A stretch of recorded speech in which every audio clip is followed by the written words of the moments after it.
আসসালামু আলাইকুম। আজকে আমরা ইমারাল্ড অয়েল ইন্ডাস্ট্রিজ লিমিটেড এর স্টক নিয়ে আলোচনা করব এবং এই ভিডিওর মাধ্যমে আপনারা জানতে পারবেন এই স্টকটি আপনারা কবে এবং কোন প্রাইসে বাই করবেন। তো এই স্টকটা আমরা অ্যানালাইসিস করার জন্য প্রথমে মান্থলি টাইম ফ্রেম ব্যবহার করব। আমরা এখন মান্থলি টাইম ফ্রেমে আছি। মান্থলি টাইম ফ্রেমে আপনারা এখানে দেখতে পাচ্ছিলেন যে একটা হিউজ ফল হয়েছে মান্থলি টাইম ফ্রেমে। এই যে ফল যে হইলো, এই ফল থেকে আবার ঘুরে দাঁড়ানো স্টার্ট করছে হলো এইখান থেকে। এর কারণ কি, মার্কেটের এইখানে এমন একটা ডিমান্ড জোন আছে যে ডিমান্ড জোনে হিউজ পরিমাণে বায়াররা অ্যাক্টিভ আছে। আর এই বায়াররা আর মার্কেট যখন এই প্রাইসে আসে তখন বায়াররা অ্যাক্টিভ হয়ে মার্কেটটাকে বাইং দিকে পুশ করে। তো আমার টার্গেট হলো মার্কেটের এই বাইসের লিকুইডিটি, এই বাইসের লিকুইডিটি যেটা হলো 35 টাকা 86 পয়সা। ঠিক আছে, এখন আমি যদি উইকলি টাইম ফ্রেমে যাই, উইকলি টাইম ফ্রেমে আমরা দেখতে পারবো যে মার্কেটে যখনই এই ডিমান্ড জোনে একবার ট্যাপ করে তখন মার্কেট এখান থেকে ব্রেক অফ স্ট্রাকচার করে মার্কেট বুলিশ হওয়া স্টার্ট করে দিচ্ছে। ঠিক আছে, মার্কেটে ব্রেক অফ স্ট্রাকচার করে স্টার্ট করে দিছে। এর মানে হলো মার্কেটটা বুলিশ দিকে আছে।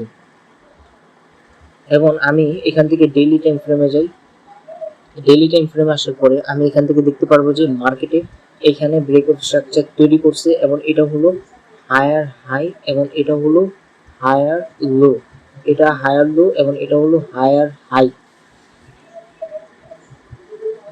তো মার্কেট যখন এক্সটার্নাল রেঞ্জ লিকুইডিটি নেয় তখন মার্কেট ইন্টারনাল রেঞ্জ লিকুইডিটি নেওয়ার জন্য নিচে আসে অথবা উপরে যায়। ঠিক আছে, এখন মার্কেট যখন এক্সটার্নাল রেঞ্জ লিকুইডিটি ক্লিয়ার করছে, এখন মার্কেট ইন্টারনাল রেঞ্জ লিকুইডিটিতে আসবে। এটা হলো এই প্রাইসগুলো। ঠিক আছে, এই জোনগুলো থেকে মার্কেটে বুলিশ হওয়ার সম্ভাবনা আছে। এবং আমি এখানে একটা ট্রেন লাইনও ড্র করছি, আপনারা দেখতে পাচ্ছেন এখানে আমি একটা ট্রেন লাইনও ড্র করছি। যদি মার্কেটে এই প্রাইসটাতে আসে, যদি মার্কেটে 24 টাকা 94 পয়সা আসে, এইখান থেকে একটা বুলিশ মোমেন্টাম মুভ আসার সম্ভাবনা আছে। আর এই প্রাইস থেকে 22 টাকা 81 পয়সা এই প্রাইস থেকেও বুলিশ মোমেন্টাম আসার সম্ভাবনা আছে। তাছাড়া এটা একটা ফাইন্যান্সিয়াল মার্কেট, এটা সব সময় অনিশ্চিত জায়গা। মার্কেট যে আমার অ্যানালাইসিস মতোই চলবে এটা কোনো কথা না, তাই আমার অ্যানালাইসিসও ভুল হতে পারে। কিন্তু অ্যাকর্ডিং টু মাই অ্যানালাইসিস মার্কেটে এই প্রাইসগুলোতে আসলে বাই করার একটা সিনারিও দেখা যেতে পারে, তবে অবশ্যই কনফার্মেশনের সাথে আমাদের বাই করতে হবে। আজকের ভিডিও এতটুকুই। আপনারা যদি এরকম ঢাকা স্টক এক্সচেঞ্জ নিয়ে, গ্লোবাল ফাইন্যান্সিয়াল মার্কেট নিয়ে ডেইলি উইকলি ফোরকাস্ট চান এবং এডুকেশনাল ভিডিও চান, আমার এই ছোট চ্যানেলটি সাবস্ক্রাইব করে রাখতে পারেন। সবাইকে আসসালামু আলাইকুম।